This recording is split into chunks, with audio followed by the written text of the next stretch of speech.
We've got a busy and a full agenda, so I see we're all here, so I'll move past, no need for apologies, and I'll come to declarations of interest or any transparency statements any of the members wish to make.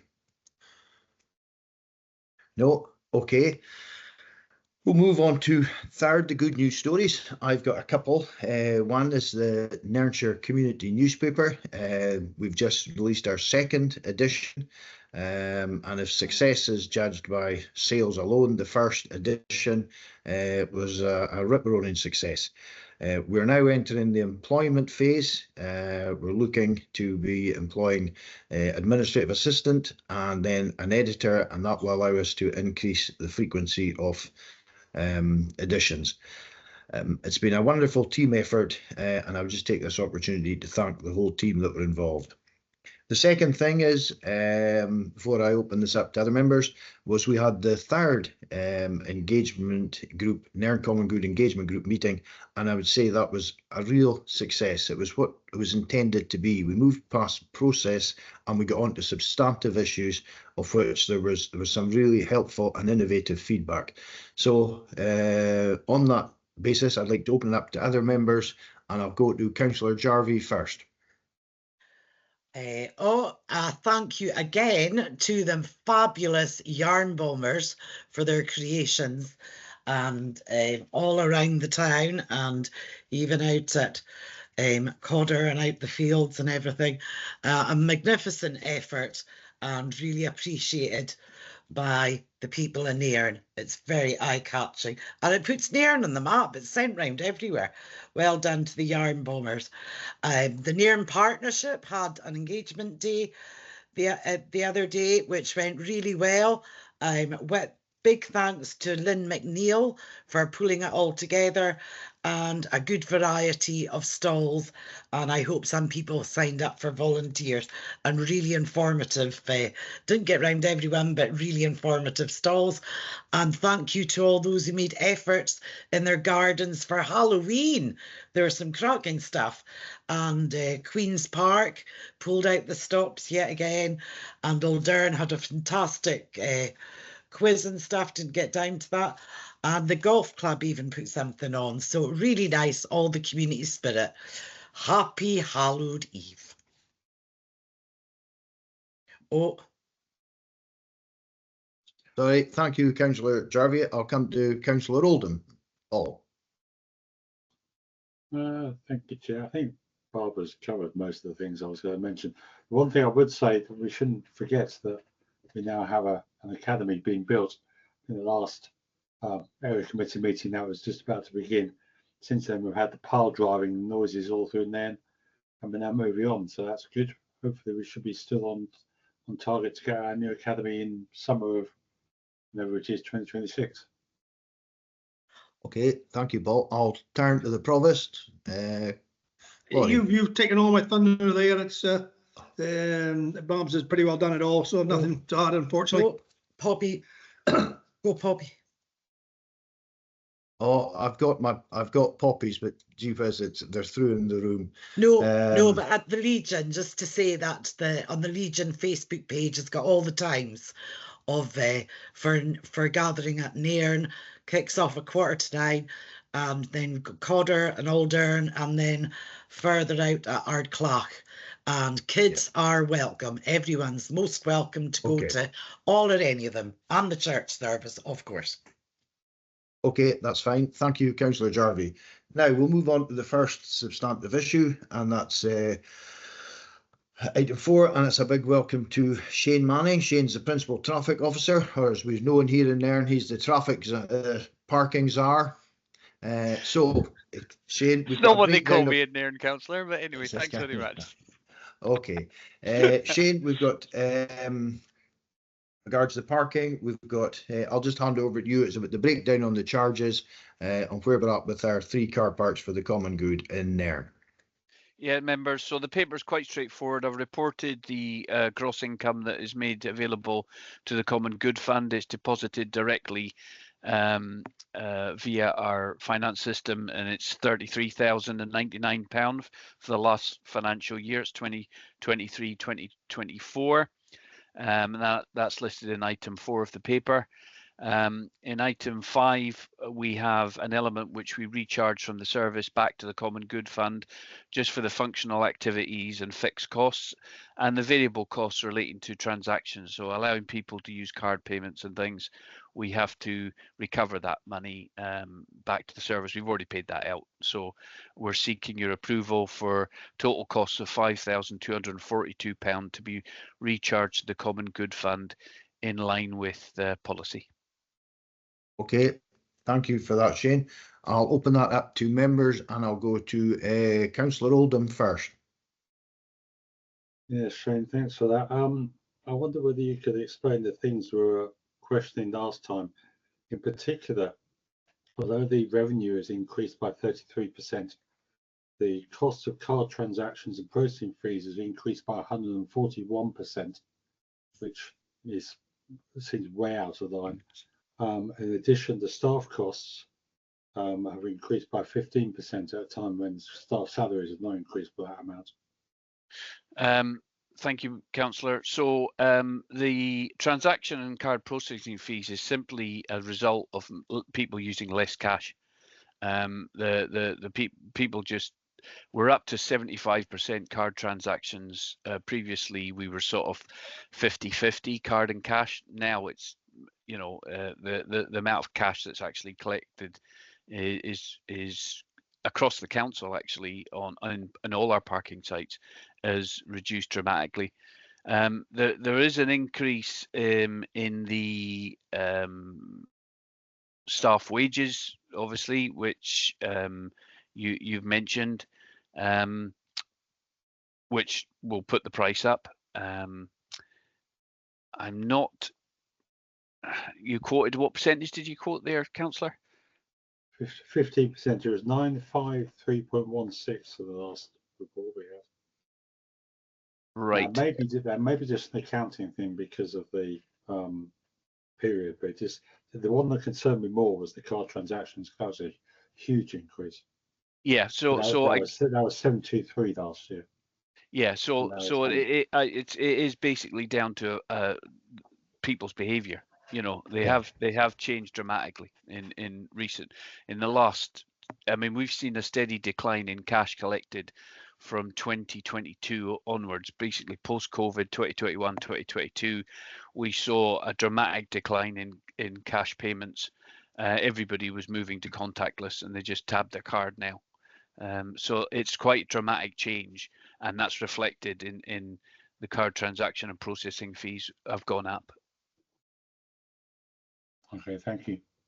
Okay, so, thanks for that, Shane. Sorry. Babs, I'll come to you, Councillor Jarvie. Sorry, forgot to put my thing up. So how much, if somebody puts in a £5, how much of that £5 is actually a fee? And is it the same fee for if they only put £1 in at the other one? It's a percentage. Uh-huh. So it's a percentage, yeah, it's a percentage of the transaction. So it's the contract we have with our parking meters is not like having a card machine in a shop, for example, because we pay a flat rate to our parking services contractor of 9% on all the transactions, but it doesn't just cover the card transactions. It also covers some of the back office functionality. So it's we pay for a lot of the functionality of our parking system through the transactions across the estate. So the 9% is not just, doesn't just cover the card transactions, which is 4.5 to 5%. It also covers things like SIM cards, the back office monitoring suite, and it's £15 per machine per month. So there's a lot of other costs built into that fixed percentage that we pay as part of our parking services contract. So it's not as straightforward as you would say, I've got a shop and I've got a card machine and I pay Maestro or whoever 4.5%. It's a fixed percentage of 9% that is a deduction that we have on all our card transactions. Yeah, no, it does seem a really big amount, and it is a big jump. does this ever get renegotiated by the council, considering the number of invitation to pays and parking metered that you've got? Do you look elsewhere for a better deal? It's just, the council's not getting that money, we're not getting that money, and, this is going to be 2,000 next year. Yeah, Okay. so again, just to be clear, we have a parking services contract, which is a collaboration with the City of Edinburgh Council. Okay, so the parking, yes, City of Edinburgh Council are our partners. So Edinburgh manage our back office function, and handle all our penalty charge notices and process them on our behalf. Okay, they work for me, and they report to me on that side of things. But being in collaboration with Edinburgh meant that we got access to a wider parking services contract. And that wider parking services contracts allow us to buy parking meters. It allows us to buy uniforms, radios for the officers, body-worn camera. All the IT that's required to support that is not provided by the council, it's provided by the parking services contract. All the back office suite of software, and the list goes on. And that's a 9-year contract. So we're at the end of year 9 at the moment. Okay. And that parking services contract is getting re-advertised by the City of Edinburgh Council. So that contract covers Highland Council, City of Edinburgh Council, East Lothian, West Lothian. No, is it West Lothian and Lothian? So there's 4 local authorities in that collaboration. And within the element relating to this 9% fee, that doesn't cover just the transaction charge. That also covers other system costs. So it's instead of every year paying them a fee for providing communications with every parking meter, the back office software that allows us to analyze all the data and report all the faults, that is paid from this 9%.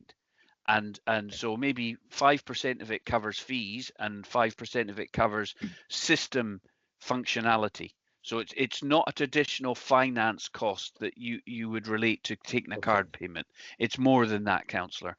It's a bit more complicated. It covers a lot more. We get a lot more for that 9% than just processing card transactions. Okay, that's a much bigger answer than I ever thought I would get. Sorry. Yes. Thank you, Shane, for that comprehensive answer. Yes. Yeah, I think we're getting the benefit, the economies of scale working with Edinburgh. Yes. So there we go. Yes. Councillor Fraser.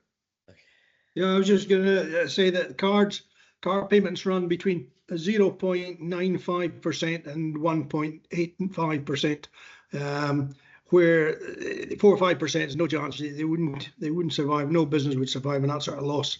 But I suppose if you get other services within your 9%, it's acceptable. But 4.5% is far too high. It should be about 1.1 to 2% on your card. That's all I'm going to say.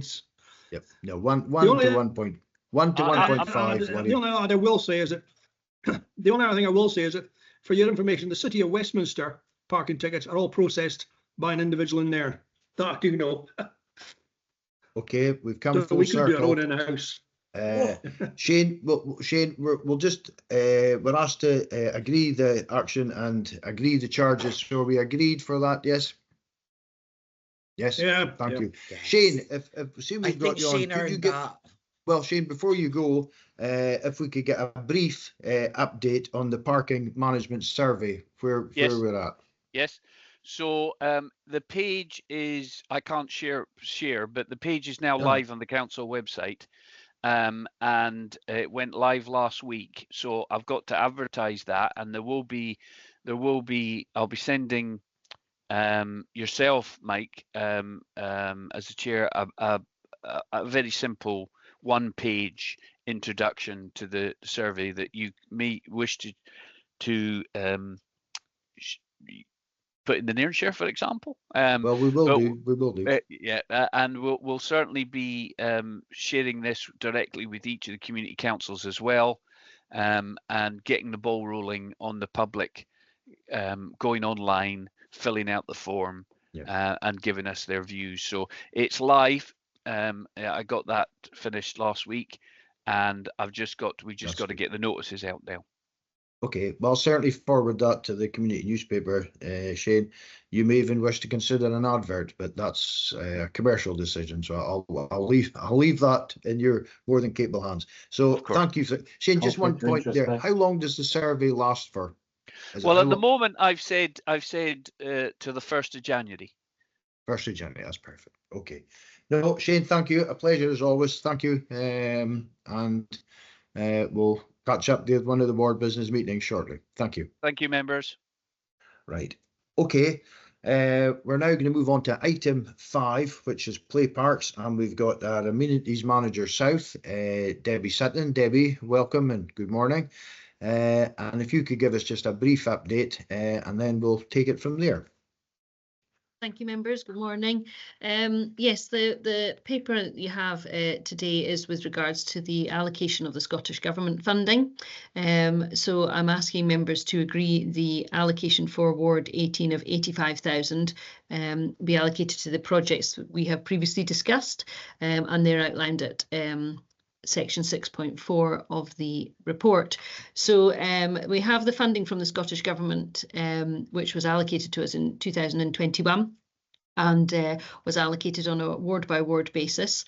And what we've been doing since then is looking at the requirements across the wards for replacement and upgrading of equipment and improving accessibility and inclusivity for our play areas.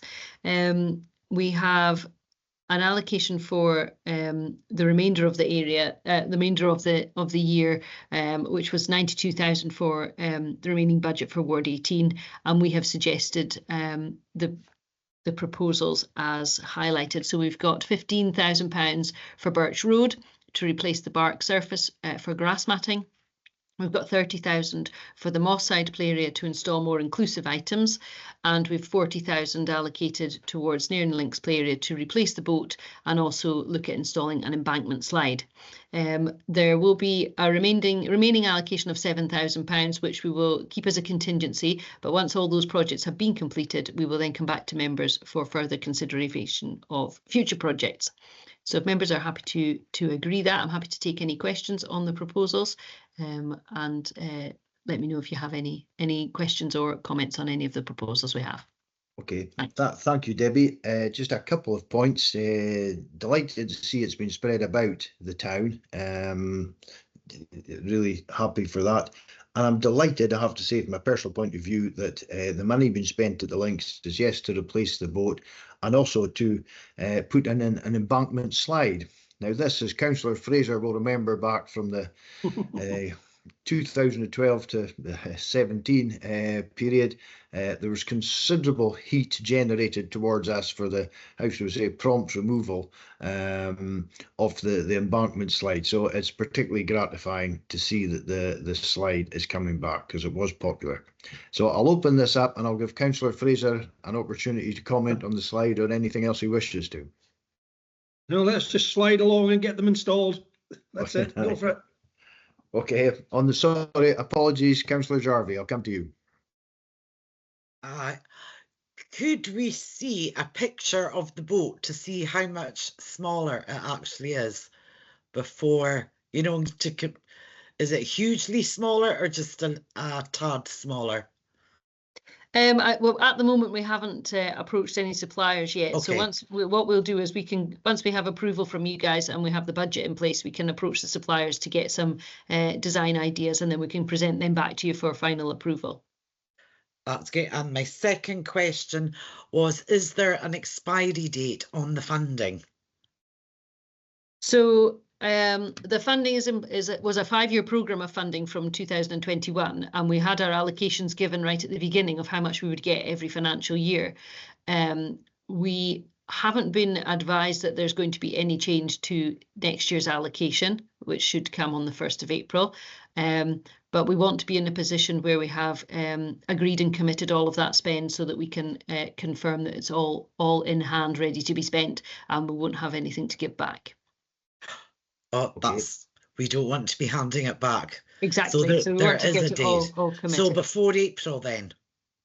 Well, we've got one more year, but what we were conscious of was the current budget situation with regards to the Scottish Government, and there may be changes in what they're allocating. But because the allocation was confirmed right at the start of what each allocation would be year on year, we have been preparing for that and planning for that. So that's why we want to make sure we've got all our spend committed before that date. Okay, great. Thank you. And one point, Debbie, the 7,000, that can be rolled over to next year. Yes, the contingency. That's right, yes. And then we can look to, if none of that's required for the projects that we've identified, we can look at how we can allocate that to get a couple more pieces of equipment in before the end of the final year of allocation, which will be 2026. Great. Okay, that's fine. Thank you for that. Well, we're just asked to agree the recommendation to spend the 85,000 as allocated. So is that agreed? Yes. Yep. Okay, thank you. Thank you. Debbie, thank you. Much appreciated. Thank you very much. Cheers now. Okay. Bye. Okay, cheers. Right, we'll now move on to item 6, which is the Nairn Common Good Fund report. And I'll hand over to Mark to give us just a brief summary update there, very brief, because the paper's significant and comprehensive, and there's one or two points that Mark wishes to make. And I think it was what I had was around the central support costs, Mark. There was 25,000. If you give us a bit of clarity, because that's raised, and then we'll come back and we'll talk about expenditure and various things. So there's a lot to get through here, but I would like to get clarification on that as the central support costs. Thanks, Chair. So the paper itself just outlines the Q2 revenue monitoring, and obviously we've got a new system in place, so it's great to have the Q2 to give us an idea where we're at. In terms of the sort of key figures within it, as you've said, Michael, the central support costs, the budget line has been increased this year by 15k, because looking at the outturn from Q4 of last year, it was actually overspent by 15k. So all we've done is covered the cost. Now the central support costs are a breakdown of the legal costs that are doing work throughout the year, whether it's consultations, whether it's any sort of request that's made to them, but also the finance team will charge to that central support cost as well. So the adjustment of the budget line just takes into consideration last year's spend, and we'll monitor it as the year goes on as part of that. So that covers the central support costs. The other sort of couple of points to note is that the outturn at this point is showing an overspend of 79,849. This has come from the grant that was allocated to the Nairn Community and Arts Centre, which was up to 50k. We also ring-fenced just under 20k to any coastal erosion works that could be created at the area at the west side of the beach, and also the overspend factors in that change to the central support costs as well. So those are the kind of key areas that show why the outturn is an overspend at this point. But we'll monitor it obviously for Q3, and we'll look at it again as we go through the year. Is that anything else you want me to add at the moment, Chair? No, I think that's fine. If we deal with there's two recommendations. We'll discuss first the revenue monitoring statement, and I would just make the observation is that the common good is doing well. I have to say that it's enabled us to give up to 50,000 to support the Nairn Community and Arts Centre, which is vital to the sort of life, the cultural and artistic life of Nairn. So the common good being able to step in as an indication of how well it's been run. We've also laid aside money for the coastal erosion. So we're looking after our properties, and we're in the fortunate position through good stewardship that we're able to do that. So I'll now open up. I'll come back and we'll talk about specifically the second part, which is the Viewfield Stables. But if we can keep our discussion on this first part to the revenue monitoring statement. So are there any hands up? I'll come to Councillor Jarvie first, if you have any observations on the expenditure. No, that's covered. No. Okay. The next bit I've got a question. That's Okay. fine. Right, okay, I don't see any hands up from Laurie or Paul, so we'll move on to the second part, which is the stables and how we actually deal with the stables. I'd raised some concerns earlier about wanting clarification, Mark, on alienable and inalienable. There was a degree of ambiguity surrounding this, and it was just to get clarification, because for us to proceed with a decision, we need to be on very sure ground. So it's just if you give us the update, which I requested, which I'm sure is from legal services, on actually our status as regards alienable, inalienable. Mark. I'd say I would agree, Chair, that the statement is very grey, but it's because the situation here is quite grey as well. I've discussed it with legal. It would be for the courts to decide whether it is inalienable or alienable. The point made about the alienable side is the fact that how it's been used over the years. So it's still very grey in terms of for that decision making, but the court would decide when we go through that next stage of the process. Just for a bit of context as well about the Viewfield Stables, the Common Good Officer, Ali Garrow, had carried out works to ensure that we emptied it. We had a condition sort of survey looked at it to see what work would be carried out to make it wind and watertight, make it usable. We've highlighted in the report with discussions with the estates, if we did put it on market rent at this current condition, it would probably get about £500 a year, which is really minimal, but it needs about 30+K of work to get it up to wind and watertight standard. That's internal works and roofing works as well. So the reason to put this in the paper today about looking at future marketing is to really look at saying, is it worth keeping as it is, or could somebody benefit from the use of it moving forward? So that's why we've added it in that paper today. Okay, thanks, Mark. My own views on this is that I think we're best just to move it on, because I think it's an ongoing liability, and you see the figures in the paper of the monies that would be spent if we wish to do that. But however, we'll come to that at an appropriate time. Councillor Oldham. Yeah, thank you, Chair. It seems we're in a very bad situation with this, to be honest, in that we have a property which doesn't appear to be worth anything, where I'm dubious, unless anybody knows of somebody who is going to want to take this property on if we try to sell it. If we do go down that road, we are then laying ourselves into costs, both in terms of consultation before we start, possibly, which again, we're talking about costs going through the legal services, they go on to charge us for that. Also, we have to go to court, extra costs involved there. I'm seriously wondering whether or not the answer here is to do nothing, whether that might at the moment be the most financially sound way to proceed from here. Mm-hmm. No, an interesting point, Paul. Is there any indication of the costs if we decided to go forward with marketing? I would need to get that confirmed, Chair. I could come back to that to a future meeting, but I would need to just double check what that would be. Okay. I'm loath to go to Councillor Fraser. I think he's gaining further information or clarification on points. I'm not sure. Councillor Fraser, have you anything you wish to say?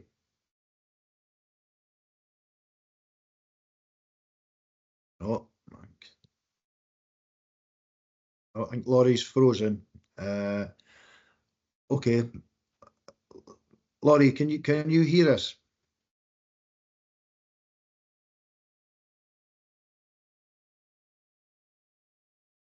Oh well, I'm not. Okay. So we've got a decision whether would it be worthwhile us getting some. Jarvie has a hand up. Oh, sorry, I missed that. Sorry, you've just put it up. Councillor Jarvie. Yeah. Oh well, Laurie's faffing around.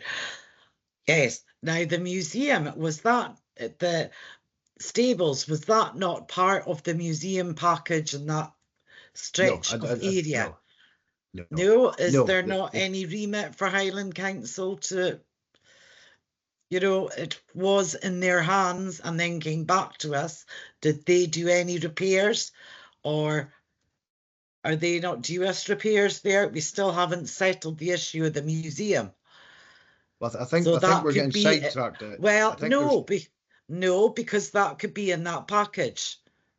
The stables were part of the museum, I believe. Well, I could suggest that we defer it to a future committee, then we could get more clarity around the points that you've raised, Councillor Jarvie, and then we can discuss that further and take it back. If that helps. Yes, because Yep. there's the, Okay. I can't think of the word. Okay, if we could get some clarity as its status, I wasn't aware there was any linkage with the museum, but you may well be right, Bob. So we need to explore that, and we could also look at the costs involved in marketing, because as Councillor Oldham says, if it's going to be prohibitively expensive, there is no purpose in doing it unless we're going to get a reasonable capital receipt. And it might well be that if we could get an indicative figure from Mark Johnson at Property, so if we know what we could possibly get, what it's going to cost, and we can take it from there. And maybe by that time, Councillor Fraser will be able to rejoin us for the meeting. So if we're agreed to defer that. Could you ask about dilapidations as well, please? Thank you. Schedule, well, there's only a schedule of dilapidations if it's, it's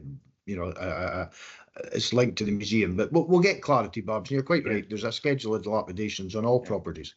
Yes, so, okay, they look after it. Yes. So happy to defer there. Right. And we'll move on now to just for clarity then, Michael. Just for clarity, Michael, from my side, the note. Number one, the position of the Common Good Fund, happy with that. And then number two, it would be to defer subject to further costs being supplied. Okay. Yes. My apologies. Well, I'll just put that forward, Mark, in the recommendations 2.1. We're just going to note the position. So we're agreed to note it. And number two, we're just going to agree to defer it on Viewfield Stables. That's fine. That's just what I was going to clarify with you as well, Chair. That's fine. Yes. Thank you for that. Sorry, Rachel, I'm jumping in. No, but okay. And it's Councillor Fraser back with us. No. Right. Okay, we'll move now to the Sandown Land Community Food Growing.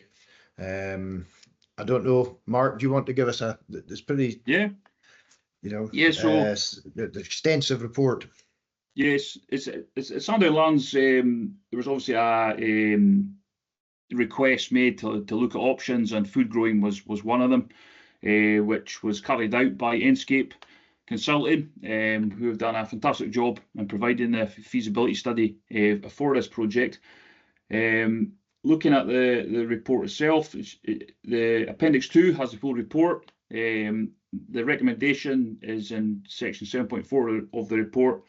And the third point is to agree to progress to explore installation of PV panel farm within the lands for income generation, with further paperwork about the committee to update members and costs associated with the development of this project. So just to go over 7.4. 7.4 is to look at setting up a community food growing project. At this point in the report, you will note, members, that the resource available to try and progress this is not there at this point. And it was really to highlight that. To take this forward, we'd need a bit more resource than just the officer, myself, involved. So just to note that. And obviously the second point was to further explore the PV farm. So it's really open to any questions or comments from yourselves now, members. Okay, thank you for that. I would have to say that when this was raised, the common food growing area amongst the engagement group, the Nairn Community Engagement Group, Common Good Fund Engagement Group, there was absolutely no support for this. So that was quite, overwhelming. There was a lack of support to go forward. And also, there's my own personal take is there any capacity locally to do these sort of type of projects? Is there just volunteer fatigue? So I have to say one other thing is that this is a project that we inherited. We did not initiate this. This was a project that was initiated by the last administration. However, I'll turn to Councillor Oldham. Councillor Oldham. Yes, thank you, Chair. In fact, it's slightly worse now in some ways. What happens was this came as a paper to the very first meeting of this area committee, and we agreed to go ahead with the consultation then.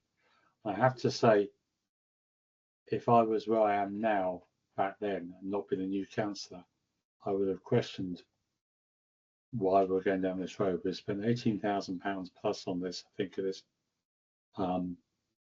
And it's a great report. It sounds fascinating, but the overwhelming view that I've got from people I've spoken to in the community is that I can't see support for it. I mean, the most indicative for me is Des Scholes. Now, if anybody was going to be front and centre on this, it'd be Des. And Des said, yeah, No, not interested. More importantly, the orchard group and the allotments down there are not interested in progressives. And if anybody was going to wants to take it forward, it would be them. I'm just loath at the moment to spend any more time and money on this when we have nobody who is coming forward. I mean, if somebody reads this, because it's in the public domain, and goes, wow, I could get help with this, I could get a group of people to carry this forward, and they come to us and say, can we carry on from there? And here's what we're going to bring into us. I mean, great. At the moment, I'm just lacking in enthusiasm. The other thing I would say in relation to that is that the solar panels is quite a big chunk of money. It has a payback of, if you believe it, I mean, I've looked into having solar panels in this house where you're relying on the installer to give you the economics of it. And they're claiming, even then, they're claiming, I think it was 11-year payback. And that means we're then essentially saying we cannot use that land for anything else for at least 11 years without losing money by having to remove them or do whatever we have to do. I hate to be so negative about it, but my recommendation is that at this stage that we do nothing. Okay. Okay. Yes. Thank you, Paul. Babs, you were going to come in? Yeah, thank you. I know it's quite interesting how views have changed since we were elected. You know what Paul was saying, since we were elected, and this was first talked about ages ago. The solar thing, great idea. Everyone was oozing about it, but when you actually get the details, that's in here, the cost and the cost of a battery, you know, and it doesn't see what the life of that, you know, like 20k, that's a lot. And it's a long time before it return. I mean, quite honestly, I think the best idea on the page is the beehives. You'd get a better return on the beehives, £8-9 a jar, but you need to put them at the trees. They're in the wrong place. But you know, just looking at the charts here, it was the top thing was by a massive amount was learning activities. You know, to the kind of education thing that people can drop into and stuff like that. So for the food project to go forward, which I know there still are some people keen on it, I have been asked about it. I would actually like to see a body of people enthused about it and coming forward saying, I would do that. I would like to see them design it, but this is I'm not saying this is a waste of money, because this actually gives you the realistic costs and returns on things and the mechanics of it.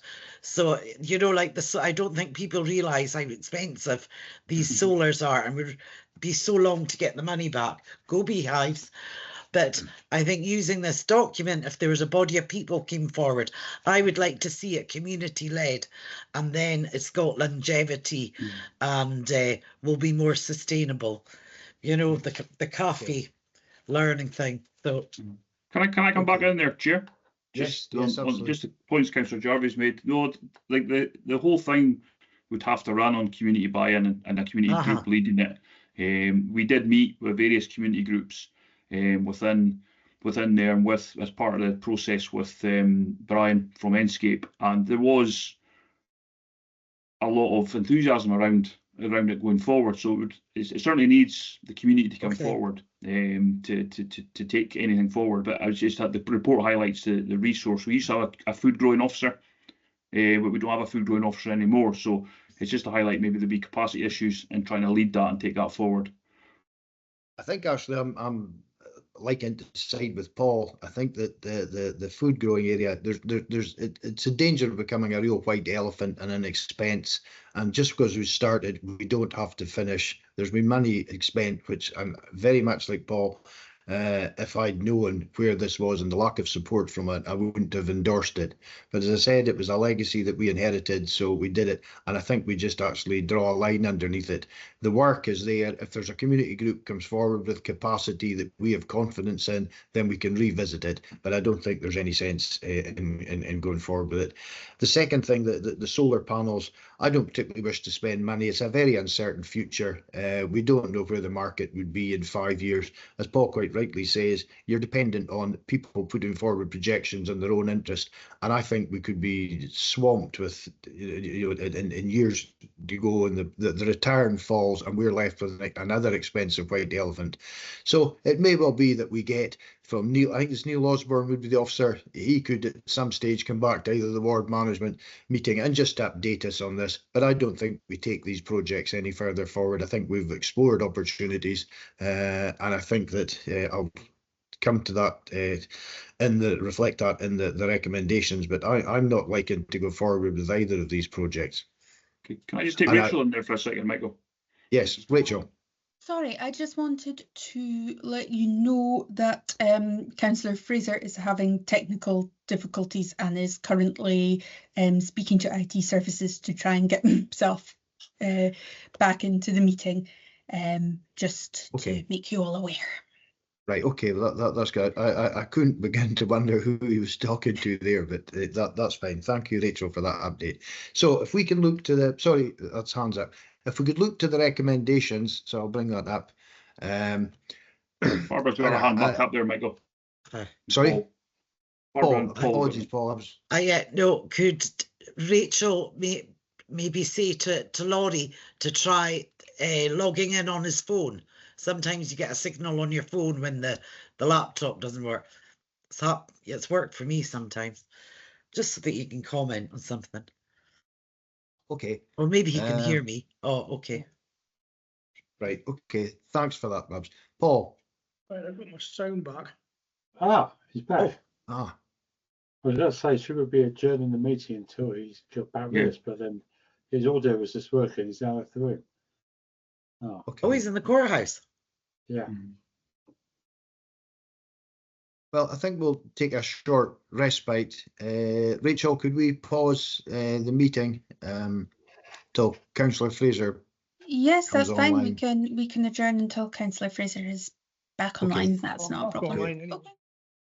Is the community food growing area, and the second is the solar panels. And the consensus from the three of us to update you was that we're not liking to go ahead with either of the projects or to progress them any further, other than just a no-cost update from Neil Osborne on the energy team to potentially what it would cost to look at something in PV panels. Well, I'll give my take on this. I read this over the weekend. The PV panels, I thought no, because you're tying down the land for 15 to 20 years, and it's not going to look good. It's agricultural land or house building land. We've got plenty of space on the council depot up at Balblair for PV panels. We want to put them there. And the council years ago, Liz McDonald tried to put them on there. Yep. And SSE said no, because there was nothing to connect them to. They had to be connected either to a building or to a house, first of all, to supply electricity to that building or house. I don't know the technicalities of it, but they weren't prepared to allow them to put them up as a going concern. So the second thing, I then started looking at the what do you call it, the fruit farm food growing. The first thing I noticed was it's talking of 2 jobs. Now, there's no way that land is bringing in something like £5,000 a year for the whole lot. I can't see how you can just, where the money's going to come from to cover the cost of two employees. I don't see how it's going to benefit large scale trades, the people of Tradespark or Denley's or the people of Nairn, because you're only talking a small amount. You know, you sort of market garden sort of stuff. I just don't see it being financially viable. I think it's just going to suck in more and more money. And it talks of a cafe in competition with the town of Nairn. It's just sucking in more and more money into this food growth. For what benefit? You've got food farms out at towards Brodie on a commercial scale. Why go up against them? And they're trying to compete in the open market, yet we'll end up subsidising on a large scale subsidy. So I'm saying no to both of them. I think we're all saying that for very similar reasons. So you've outlined, Laurie. So, Rachel, It's a just look good at the report. recommendation. Well, it's a good report. It's a fairly detailed report. I'll be interested to know how much it cost. But Well, we know I'm how much sorry, it I'm going to cost. say It was, no to the it was poll. £18,000 or £19,000, was it? But that was commissioned in a prior administration, so it wasn't ourselves that did Yeah. it. We inherited, Laurie. It's a legacy development. No. Nobody's taking it forward. So, Rachel, I think we've got a consensus here. So if we look at the recommendations, so first recommendation, note the feasibility study and its finding contained with Appendix 2 within the agenda. We've noted that. Now, this comes to the next step in 7.4. Well, we're going to agree to not go forward with the next step in 7.4. And then in the third recommendation, we're noting it, but we're agreeing not to progress it, the installation of a PV farm. So is that acceptable? Yes, Sorry. so you Yes. noted the first recommendation. Yes. Noted the study and its findings, agreed not to go forward with the next steps in 7.4, Yes. and agreed not to progress the to explore the installation of the PV panel farm. Yes. That's fine. Are we agreed on that, everybody? Yeah. Okay, that's great, Rachel. Thank you for that. Okay, we'll now move on to item 8, which is the Harbour Street toilets. Mark, do you want to just say one or two words about this while I get my papers in order? Yeah, so this paper, members, covers Harbour Street toilets and the Nairn Links toilets. It provides an update to both areas that's been discussed previously, and obviously bringing the findings now to committee. So I'm asking for you to note the findings of the Harbour Street feasibility study, agree the next steps as outlined in section 10.1 of the report, and proceed with options 3 and 4. In respect of the Nairn Links, note the findings of Nairn Links toilets, and it's agreed next steps as outlined in section 10.2 of the report, and proceed with option 2. And the final part of this report is making reference to community regeneration funding. You will recall that there was a figure of £57,000 was ring fenced towards Harbour Street toilets to carry out any work.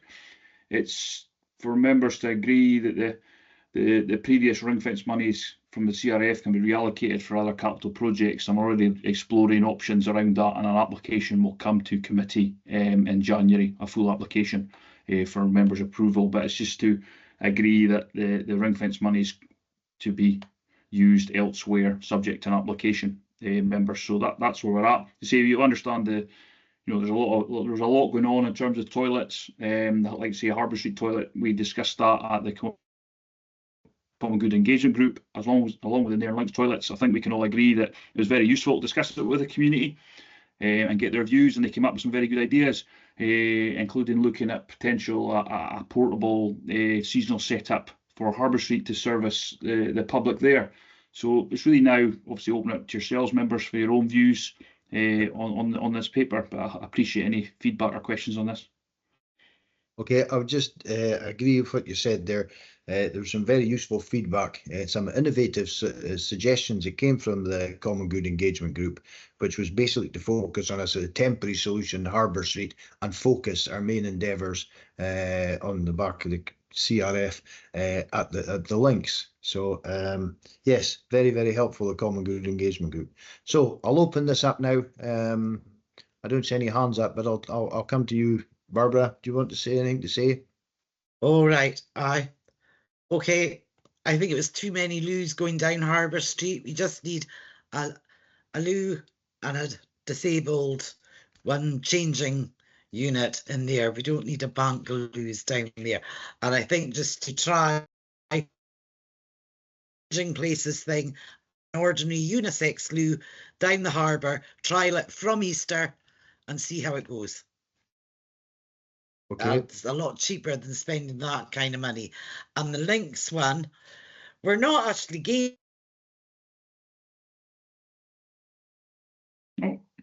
Okay, you pause there, Councillor Barbara. Jarvie. Oh, sorry, what? You've paused. I'm We not didn't catch finished. that, Bob. Your screen froze. Oh, sorry. We're not actually gaining any more loos with the links option. From what I can see, it's a nicer layout, and to have it refurb, totally go for that. But we actually need extra loos in there because there's queues. You know, there'll be queues from Easter onwards. Plus, when the next Hamish bit gets done, it's going to be busier. We really need loos down there. And the showers, love the showers, but has it been checked that it is beach wheelchair accessible? Because we're going to have the beach wheelchairs. So they need to be able to wheel in. Are they going to be, I can't see, it looks like a kind of closed, is it a door on the shower, the outside shower? Or is it just open to the elements? I don't think we've got. I'll come back in there, Michael. Yeah, okay. Just in terms of Harbour Street, Barbara. Yeah, there's an option that we'll explore to look at a kind of temporary accessible space that could be put there. And I'll come back to your costs on that. In terms of the links, the indicative links plan there is refurbishing the current toilet space and an extension, which will have an accessible toilet, which will be operated by a radar key. I've been having initial discussions with the Nairn Access panel around a changing places toilet, and there'll be further dialogue and discussion on that, to how we bring that forward. I've already met with the chair of Nairn Access panel to discuss how we can take that forward. So the Nairn beach wheelchairs is something that's very much going to be part of that discussion moving forward. But the indicative design that's been presented in the paper just shows a proper accessible toilet, not a full changing place, but it's just an accessible toilet. But there needs to be a full feasibility done and scope this out properly. So when I come back to members, it incorporates all the comments and what we can take forward, if that helps at all. Thank you for that. So no, Bob's, I'm not finished. Sorry. No, I'm not finished. Sorry. Okay. No, the beach wheelchair, so you can wheel it in. Is it going to be open showers that are open to the elements? Yes, they're outside showers. Yes. Right. So they could wheel a wheel that, because they've got really chunky wheels and wider than a wheelchair. It literally need measured. And could we have a lower dog shower, because people will put their dogs in there? So it's better to have a separate dog shower. I've been at a campsite with one, it was brilliant. And it just had a sign, remove your dog here. That'll be noted, Barbara. Take that on board. And a foot shower at the splash pad, literally at the splash. So they're getting the sand off before they run in there. That's already been explored, and trying to get see how that could work in practice. So that's already been looked at as a separate item that myself and Ali are looking at. The foot showers, but I noted about the dog shower for the link as well. Yes, it's fab. Okay. Because they'll do it anyway. Thank you. Okay, Paul. Yeah, thank you, Chair. I'm genuinely in favour of the proposals. I have had occasion twice recently to observe the temporary toilets at the LFD, and what's noticeable about those, having used them, is how good they actually are. And they also have an accessible or disabled toilet, which again is temporary. And the guys turn up every so often with their lorry, they take them away, they drop new ones in, and it seems to work a treat. Now, I don't know how much that costs, but in terms of having a facility which we're not responsible for the vandalism, we're not responsible for the cleaning, we're not responsible for anything other than just giving somebody else the problem and just say, here, have some money, seems like a really neat solution, to be honest. And this is Charities. I took a photo of the contact details of the people at the LFD, which I'll pass on to Mark, just so he's got at least one company to talk to.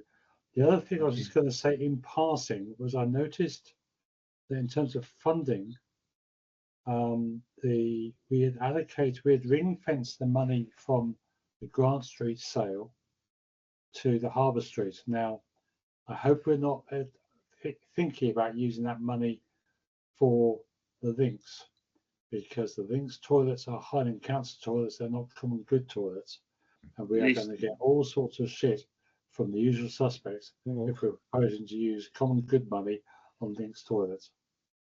Thank you. Okay, Mark. Yep. Just on the couple of things you said there, Paul. In terms of those temporary toilets, you'll send us a link over. A full costing package would have to be put together to see how this could be funded, to take us forward. Whether the burden be on the common good for the Harbour Street toilets is something we need to explore. In terms of links toilets, I got a bit of clarity on that before we had the engagement group meeting. I'm just trying to find the note that I had there, but from what was discussed with myself, the toilets themselves are built on common good land. So my understanding is by virtue of the principle of accession, they would be common good toilets. The Highland Council currently maintain them at this point, but they would essentially be common good property on that land, is my understanding, and speaking with legal on that. Okay. Councillor Oldham, are you satisfied with that? I'm just observing that I know exactly what the reaction is going to be if we started using common good money on what I seem to be Highland Council toilets. I'll just raise it. Yeah, I think it's really key to note here that. Sorry, Paul. I think it's really key to note with this. The links toilets discussions will need to be brought back to Common Good Engagement Group. We need to look at the scoping exercise for this, and then we need to understand, like as Paul's pointed out, these things need to be teased out and agreed. But I think very much looking to take this forward in a very incremental process, getting our ducks in a row, getting the feasibility right, getting the scope for a design right that ticks all the boxes for all users. So I'll be looking to take back an update paper on the next committee, hopefully, which will tease out some of the stuff that obviously Paul's done, but definitely get all the community feedback, get all groups involved, because it certainly could be a really, really good project for Nairn down there, especially the footfall and the links, and I totally appreciate the whole accessibility side of things as well. So all these points will need to be considered, and an update paper taken back to committee to discuss this one further. Okay. But I think the point that Paul made is pivotal. We need clarification on sort of delineation between Highland Council and Common Good, because we do not wish the Common Good to sort of take over responsibilities which are primarily the remit of the Highland Council. So we need to get clarification on that, Mark. That's noted, Michael. Okay, right. Thank you, Laurie. Have you anything you wish to say? Yeah. Actually, the first thing was I saw something like 57,000 on from the Grant Street yard. I thought it was more than that. I thought it was 71,000 we got for the yard. That was it was a private paper lorry, so it was commercially sensitive, that one. Aye. It was commercially sensitive, and it was commercially sensitive, but I thought the sum was higher. Anyway, okay, we can take that up in private then. Yeah, I'm quite happy to progress the way we're going for the Harbour Street. In respect to the links toilets ending up on Common Good account, I can understand how it works. To a certain extent, one half of me says, okay, it's a council built the thing, but now it's a Common Good asset. So it poses an asset to the town as opposed to a council liability. Yeah, we could. I don't see really a problem using Common Good money. We get plenty of money from parking. Use parking money to upgrade it, upgrade the toilets. I wouldn't be bothered with that at all. To me, it's an asset we've taken on board, although the Highland Council get naughty. But why are we not suing the Highland? Why are we not take the Highland Council to court, which is what you do in the private sector, and demand sort of 25, 30 years of maintenance out of them, which is what the private sector would do, or they force it into bankruptcy, which you can't do. So I think there's still a discussion to go there between the Common Good and Highland Council. Well, Laurie, if you wish to take the lead in that negotiation, yeah, it'll be a hard job, but I just think there's a point there. They shouldn't just be able to walk away from it. Okay, well, let's deal with what's in front of us. I don't negate the points you're making, and if you wish to take those forward and get clarification for us, that's fine. But I think we've had a good discussion on this. Sorry, I'm not adhering to protocol with your hands up and I go around every in turn, but it just seems a sensible way to do it at the moment. So let's move to the recommendations, and we'll just work our way through that. Sorry, just hit line. Here we go. So yeah, I'm just bringing up the recommendations. So sorry, Rachel, do you want to just give us the recommendations? If you can go through it, because I'm struggling to bring them up here. Yeah, No bother. Oh, sorry, I've got it now. You So got them? here we go. No bother. Yes, section 2.1. So I'll just read through this. Members are asked, in respect of the Harbour Street toilets, note the findings of the Harbour Street feasibility study, and secondly, to agree the next step outlined in section 10.1 and proceed with options 3 and 4. So we've noted, are we agreed? Yes, go on. Okay, thank you. In respect of the Nairn Links toilets, which is third point, note the findings of the Links toilets, and second, number 4, agree the steps outlined in section 10.2 and proceed with option 2. So we've noted, are we agreed? Yeah, agreed. Okay. In respect of the Community Regeneration Fund funding, we've been asked in point 5 to agree the previous ring fence monies from the CRF to be reallocated for other capital projects. So are we agreed on that? Yep. Okay. I take that as a positive yes. Thank you. No, right, we'll move on.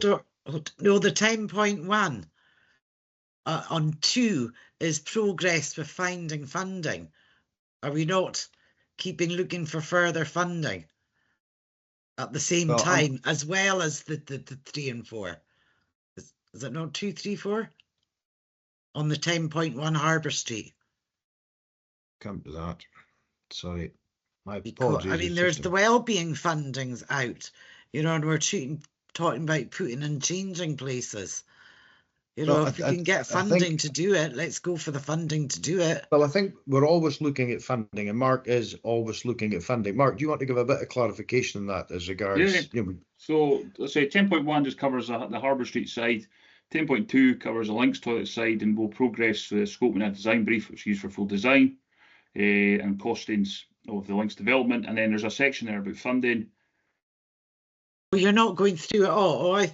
I thought, because you said 10.1, 3 and 4. You didn't say.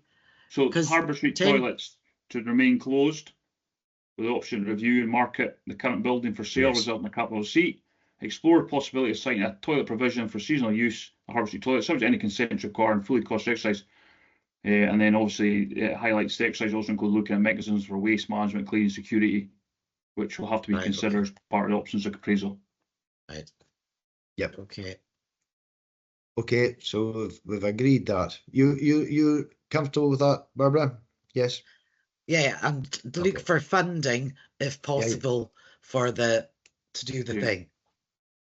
Yeah. We need to get the plan fully developed before we can fully confirm all the funding streams. There's questions a day about the council paying for some of this as well, which we'll have to look at. Okay, that's fine. Thank you for that. Now we'll move on to item 9, which is the Highland Charities Trust. I have to say this is a new item that's coming to us. Most of the items that come in a cycle, but this is something new. So if you want to give us just a little bit of background on this, I know it's in the papers, but if you want to give us a little bit of background on this one, Mark, and then we'll take it forward. Yeah, so members, you see the paper 9, which is references the Highland Charities Trust. So we've obviously got a request for an allocation of funds. You'll see the recommendations there are to agree to allocate the funds from the Nairn and Old Nairn Poor Fund to use as a form of hardship fund to serve the people of Nairn and Nairnshire. And then to agree the officers approach Citizens Advice Bureau to administer the funds as part of the People's Pot, which they currently administer. These trust funds are funds that get, there's accounts every year. It's one that I haven't worked with in the past, so it's good to know a bit more about these now. The fund itself isn't common good. It's also the trust funds that are available within the council, and certainly moving forward for Nairn, we will look at trying to utilise these where we can. In terms of it's all funds that have basically been bequeathed for public benefit across the Highlands, and the council, like I say, we've decided to target the poor fund to be used as a kind of form of hardship fund, which has been previously sort of discussed in the Common Good Engagement Group. We had a discussion there around a potential hardship fund. The use of this trust monies is a kind of pilot, I would say, to see how it could work. And what I would do as well is get a further briefing on the trust funds and how they could be used moving forward for members. I think that'd be really, really useful. I say it's the first time really I've used these funds themselves. So as an officer, it's great to see them and certainly work with us and how we take this forward. Members of the Highland Council are trustees of the Highland Charities Trust, and certainly, I think an update to you guys through more business on these trust funds and then how we can work forward would be certainly beneficial moving forward. Okay, thanks for that, Mark. I would make the observation it's kind of the direction of travel we're going for the Nairn Common Good is that folk are really struggling out there. We get regular updates from the CAB at our ward meetings, and it was felt, and we have felt this for some years now, especially around about the COVID epidemic, that there was a requirement for maybe the Common Good to potentially provide some funding in a hardship fund. This was actually put to the Common Good Engagement Group, and I have to say, and it's hard to believe that any item on the Common Good would get universal acclaim and support, but this did. So the Common Good to look at providing funds for a hardship fund was universally supported. So I'm really delighted to start the ball rolling with this £2,000, and it will be coming back to us with a future report as to how we actually make that sort of universally acclaimed desire to provide some support to the people of Nairn in these chastened times, and how we move forward with the hardship fund. So delighted with this. I won't say we saved the best till last, but really I think it's such a positive step for the Common Good. So I'll open this up now and I'll come back. Paul. Yes, thank you, Michael. I think this is very positive. I do look forward to seeing exactly what I'd like to know more about, exactly how the Common Good, how the Citizens Advice Bureau, what their criteria are for distributing the money, but presumably we'll get out when we get the paper on using the Common Good money.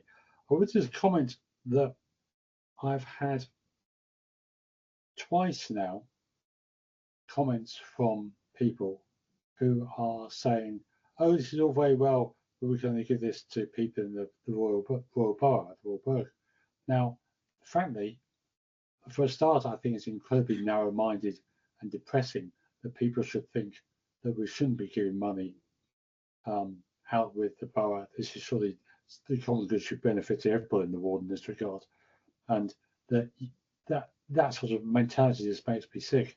The other thing is that, I mean, if you look at it in practical terms, I live in Nairn. I don't live in the Royal Burgh because the bit I'm in is outside.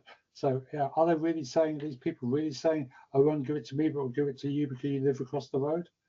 I really think we need to, when we bring a paper forward on this, we do need to make it clear we are benefiting the ward and making sure we benefit the ward, not just keeping it to the narrow confines of the historic Common Good.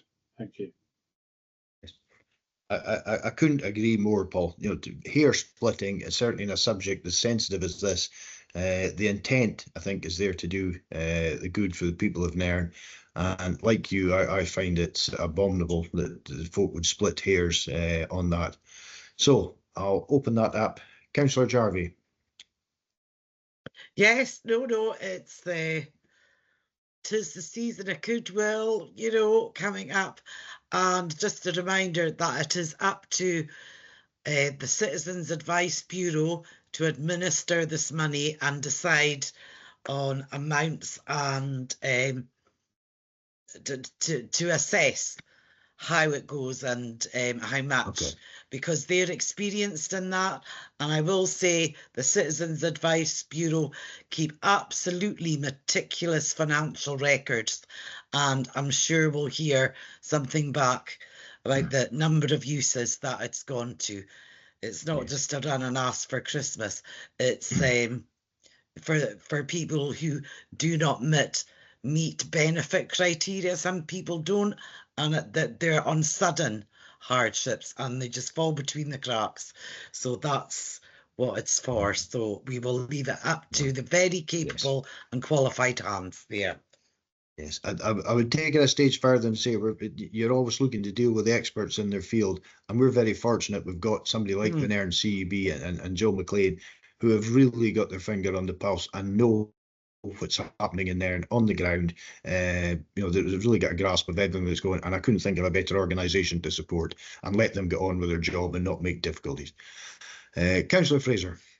I agree with sentiments of everybody. Again, it's not a common good fund, so the old borough doesn't apply. I mean, we in the district council days, this was distributed around about 100, 120 people, usually pensioners of the area, and it didn't affect the common good, and there was no restriction at all. It was always the good and great. And I think in this case, yeah, we've probably got a very good. It's the right direction to go using CAB, because it even takes it out of the officials' hands and our hands. Okay, thanks. Yes. Okay, I think we're very supportive of that. That was a good discussion. I'll just move to the recommendations that will come up. So there's two recommendations: to agree to allocate funds from the Nairn and Nairn Poor Fund to be used as a form of hardship fund to serve the people of Nairn and Nairnshire. To agree that officers approach the CAB to administer the funds as part of the People's Pot currently administered by the CAB. So we agreed? Yes. Yes, thank you. Right, we'll move on to the last Councillor item. Murdoch's hand up there, Michael. Sorry, I was on the papers. I didn't get. Apologies, Paul. Yeah, sorry. Are we also agreeing to bring forward the paper to the next area committee on using common good money for this as well? I think that was the proposal. It's not. I haven't put it on there as a proposal as of yet, Michael. We need to just further discuss a few points there, and then we'll work on that. But today was just about putting that fund in place that we could look at how it would work in practice with that. Yes. But I would to be monitor how keen. this goes. Yeah, okay. I'd be very keen to see that come into the January committee, but we'll work on that as soon as feasibly possible, actually. This is probably top of the agenda to get this there. So if we can, Mark, we'll pick up on that off after the meeting, but yeah, I'd like to see that for January. Yeah, okay. Let's go on to the last item, well, the second last item, the ward discretionary update. I think that's kind of self-explanatory. The only point I would look for clarification there is how much have we got left in the ward discretionary, and actually to just encourage people to come forward if they've got a valid project for us to support it. So if we've got, how much have we got left? There's a pending one which isn't noted here yet, which we're just sorting out, but there'll be about £6,000 left. I need to get the final figure, Michael, but there'll be about £6,000. Okay, but it's off that ilk. And all I would say is that in the off chance the folk who are watching this have got a shovel ready project, then provided it meets the criteria, we'd be happy to support this. So okay, any points? Anybody? We're just asked to note that. I'm not going to go around the doors because I think it's self-explanatory. So on that note, we'll agree that to note that, and we'll come on to the last thing, which is the minutes of the meeting of the 5th of August. And we've just asked to agree that. Sorry, are we asked to? I haven't got my paper up. I'm just getting. Excuse me. Sorry, Chair. The minutes are just for noting. Just for noting. Okay, I was just wanting to get clarification. Okay. Well, thank you. That's been nearly 2 hours, and glad you're back with us, Councillor Fraser. I hand up on item 11. Is it? Sorry, Paul. I thought we okay. Yeah, sorry. I'd just like to raise on item 11 in the minutes of the last meeting. I raised the issue of the winter service plan, and that it wasn't and the gritting map was not updated on the council website. As you know, this is something I've been banging on about for 2 years now. Totally. I chased on the 2nd of September because it hadn't been updated. I chased again on the 7th of October as it still hadn't been updated. As of this morning, I've checked, it's still not been updated. We're now heading into the gritting season for the 3rd year with the wrong map. And I'm running out of people to chase on this. Well, as far as Tracy Ory, the next step is to go to either Malcolm or the Chief Executive. And frankly, it's ridiculous I'm having to go to this extreme just to get this updated. Okay. Well, that's concerning. I think we need to take this away from the officers, and we need to go to either Malcolm McLeod. I'm quite happy to pick up that when I'm back a week Tuesday, a week tomorrow with Malcolm. And Paul, if you can give us the details of what you've said there, I'll pick up with Malcolm next Tuesday. I'm actually in to see him myself in a private matter at 9 o'clock, so I'll raise that with him if he can give me the details. That's not acceptable. It's just not acceptable. Can I just check, Councillor Oldham, that this was just you picking up on something from the previous meeting? It wasn't something that wasn't correctly recorded in the minutes. That's correct. Yes, that's correct. Okay. The minute was. I'm doing something which I really shouldn't do, which is matters arising. But it's just driving me nuts. This one. No, That that's fine. I was just wanted to clarify. Yes, Yeah, no. yeah. Everything's Yeah. as it stands. The That was, as correct. Paul quite correctly said, is a matters arising, which is not for ourselves. But I think it was a valid point, and I think it's an appropriate point to make. And I'll pick up on that. So, if you're comfortable with that, Rachel, I'd like to thank everybody for taking part. I shall see you all on Thursday. I think it's Thursday for the core meeting, unless I'm delayed or something happens, but it's my intention to be there for Thursday. Okay, thank you very much, Mark, Rachel. Thank you, Anthony. Thank you. Okay, guys. Bye. Cheers. Bye. Okay.